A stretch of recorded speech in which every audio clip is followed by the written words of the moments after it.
content has been surpassing across all of our feeds, across all of our platforms. We always think, what makes people stop? What makes people click on our videos? And we are able to produce content that, our clients actually love.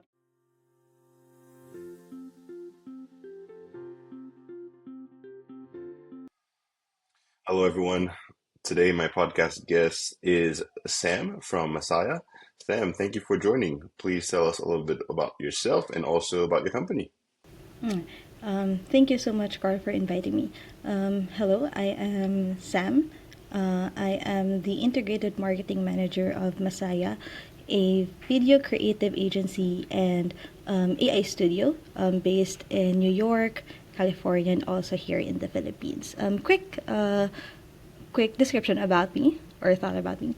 I am a strategist in nature who worked with a lot of industries. Prior to joining Masaya, I work with mostly with distribution utilities and also some service industries. With my background in strategy, I was able to be more involved with a lot of executions when it comes to conceptualization and also implementing it. And now with Masaya, I gained, I use those skills to improve our marketing as well as integrating, specific message, that one unifying message across all of our platforms. Awesome, thank you. And from what I remember reading, you guys focus on primarily on video editing. Is that correct? Yes, Awesome. So we're talking about TikTok, Reels, all that kind of stuff. Yeah, yes. awesome. And is it for a specific industry that Messiah works for, or different types of industry? We work with a lot of industries. I think we Okay. are more adept when it comes to real estate and as well Okay. as healthcare. Yes. Understood. And that's for, you mentioned different locations here, Philippines, California, New York, and healthcare and real estate. Is that more in the Philippines or also in the US? More on the US. More in the US. Ah, Yes. nice. Interesting. Okay. So, I mean, listen, you guys pretty much bring strategy and creative together at Messiah. So, what drew you to integrated marketing in the world of video content? Yes.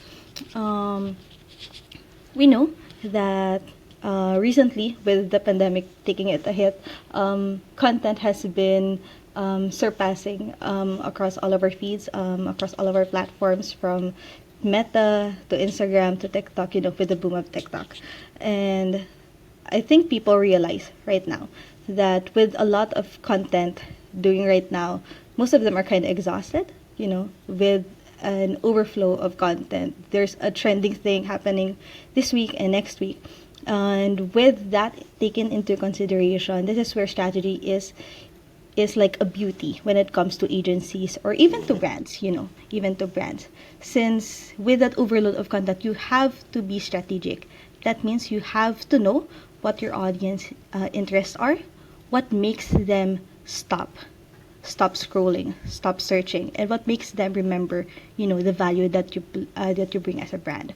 So with that in mind, strategy is something that's most important when we create videos, because we don't just create content that's basic or that's typical.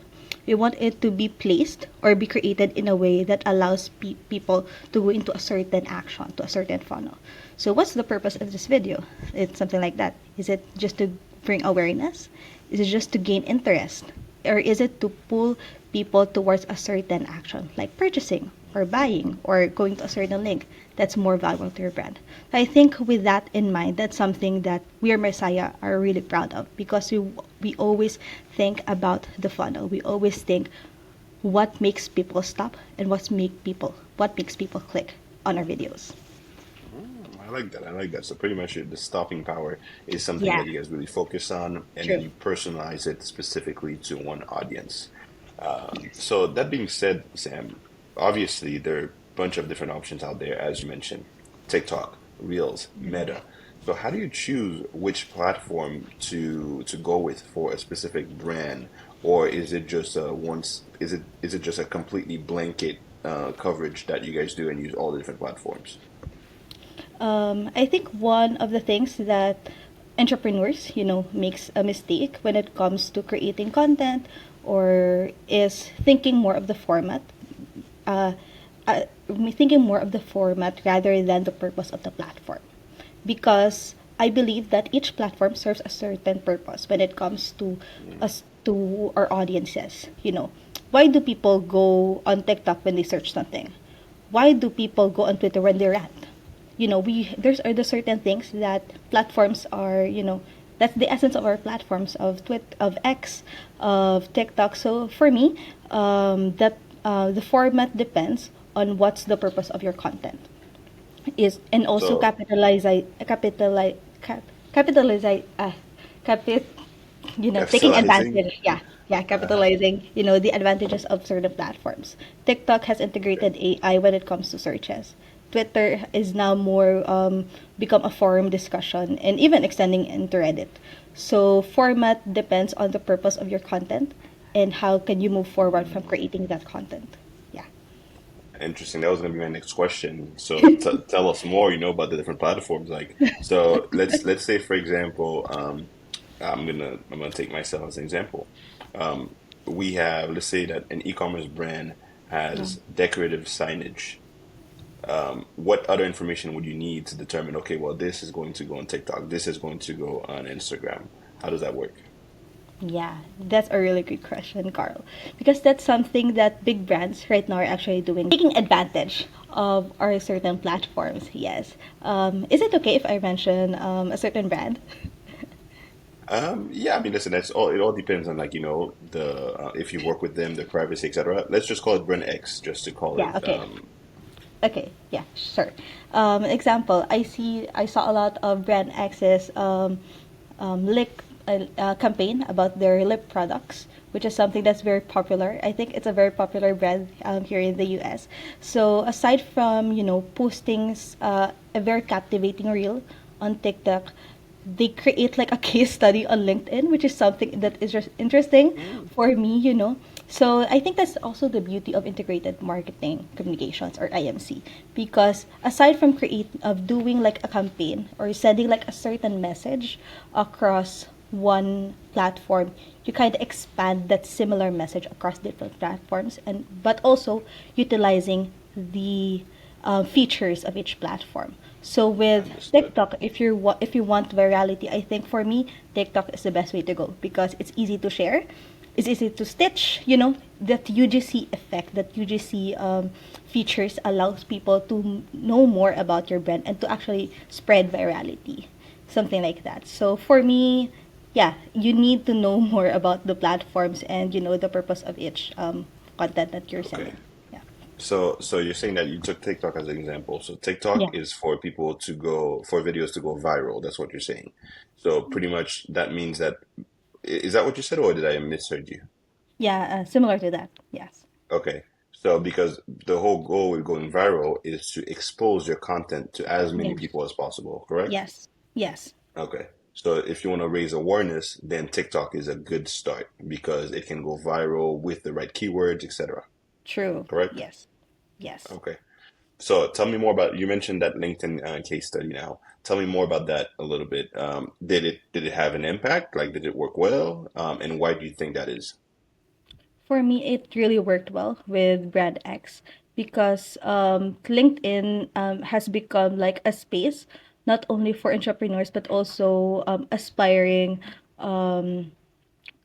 professionals, like maybe in the marketing Mhm. field, to dissect a certain brand and to maybe also increase that brand awareness, and maybe the most important would be enhancing and or strengthening that brand identity. Now because brand X is notable for their lip products, they now place themselves in a higher pedestal compared to the previous So campaigns that they did. Yeah. understood. Okay, no, I like that. So, I mean, obviously, you guys do quite a bit of video editing and choosing the right segment of a video for a specific platform.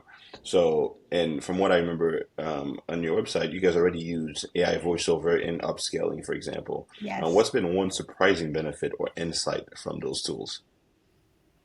I think one surprising benefit, not just noticed by me, but also by the team, is that how it's really helpful for our clients because when you produce content, especially if you're going to produce high quality content, there's a lot of rigorous process in betweens. When you thought of conceptualizing, you just thought of the ideas, but also you take into consideration the little details that you have to consult with the client, that you have to get resources from the client. So sometimes Mm-hmm. those are the things that are restricting the productivity, the flow, and providing that same quality time and time again. So with Mm-hmm. the use of AI, especially our the voiceover platform or tech um, that we currently have, which we are very fortunate and very grateful for, we are able to increase our workflow and we are able to produce content that our clients actually love because we can produce the same quality of content time and time again. And for us as an agency, it builds trust and relationship with our current clients. Awesome. I like it. So, in summary, AI gives you that consistency that could be lacking if you had to redo every single task Yeah. manually. So the fact that AI is doing it, then you get consistency. Okay, I like that. That's a good angle. So, I mean, listen, are there parts of your workflow, for example, like storyboarding, edits, or formatting, that you see as next gen AI opportunities? That's a great question. Mhm. When it comes to our work, I believe, we ourselves are equipped with our soft skills and hard skills, but they are more enhanced, more emphasized, and with AI. So I think it's just not just limiting ourselves to conceptualizing, creating scripts, creating the storyboards, but also helping us create a better strategy. Having the third party, like a third party consultant, Mm-hmm.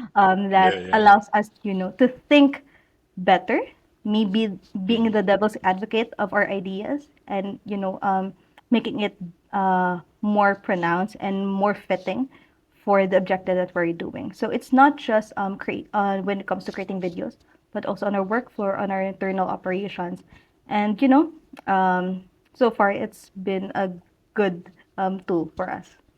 Yeah, yeah. I mean, listen, that's what I've been hearing mostly, that most leaders like yourself don't anticipate that AI will Yeah. come and take over the role, but instead it will be that good partner where they can bounce off ideas and generate new ones, etc. So that makes sense. But so in terms of let's flip to the challenges now. Do you feel like there are that you guys deal with some current challenges that that an AI tool could potentially help like in the near future? And if Yes. yes, like what is that challenge? Hmm. Currently, we've been using AI when it comes to our like video editing, post prod, and also even in production. The current challenge that we have is since we are a in a setup where we have clients in the US, some of our team members are here in the Philippines, so it's kind of hard to get resources to get certain types of content, the certain angle that you want. Mm, So because of the limited, resources of our clients, maybe the budget doesn't provide those opportunities for our clients. So with AI, it kind of help us reimagine our creativity, produce certain scenes, you know, um, and to actually provide those videos, especially when it comes to our real estate, provide better listing videos, better videos for our clients who are just starting up. hmm. Nice, nice. And would you say that how do you guys? You mentioned the clients. Obviously, you have clients in the Philippines. You have clients in the U.S. How do you find these clients? Is it more of a word of mouth, or you guys do some marketing for yourself, or how does that work? It's a mix of all of those efforts because Okay. we believe that clients, may appear right on our doorstep, but there are certain clients that we have to reach for the stars just to get them. Hmm. So I am very grateful for our sales team and also, our account managers to who help us get those clients.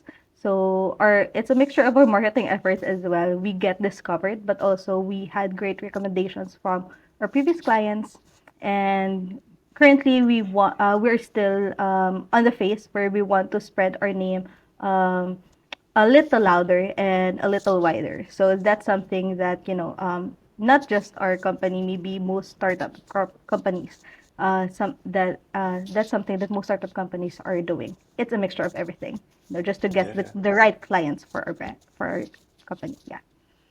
No, I mean, listen, that's awesome. That makes sense. So, lastly, Sam, obviously, you guys have teams in New York, California, Philippines, as we discussed. So, how do you guys work across these different teams, or is it like the New York team is responsible for the New York market, California is responsible for California market, and Philippines, and so on? Is that how it works, or do you guys have to collaborate every day with each other? Currently we are collaborating like every day, since with the different time zones, we Hmm. have to be in constant communication. Currently our New York yeah, those who are in New York are they are more involved with the sales and also with higher level decision making and work, because they are much more closer to our clients. So here in the Philippines, we mostly do the back end stuff, but also trying to be more helpful for certain efforts for sales, and also when it comes to decision making for our New York or US based clients. So it's more on collab. We're The way that we collaborate is through communication. We we invest in platforms and certain tools that help us to be more efficient and also to Hmm. communicate better across different time zones. Yeah, All right. And I mean, listen, that makes sense. It's always challenging dealing with like, true. different time zones, different teams, etc. But it seems like you guys have it figured out, so that's always a plus. And I guess, the last question here, what do you see for Masaya in the next few years? Obviously, AI is definitely, I would say, at its infancy stage right now. We do anticipate that there'll be more progress with AI every day that goes by. So, what's the light at the end of the tunnel for you guys? What's the big vision that you see with AI and Masaya?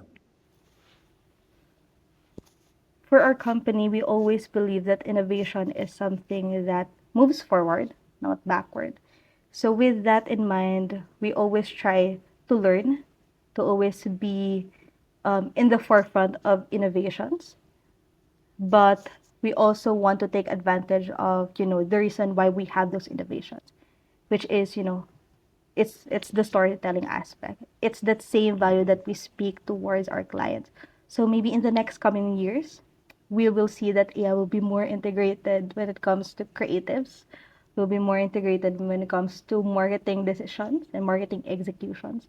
But with that, we are very optimistic of the future of AI, that we will also try to catch it up. We will try to catch up, and being a symbol of perseverance.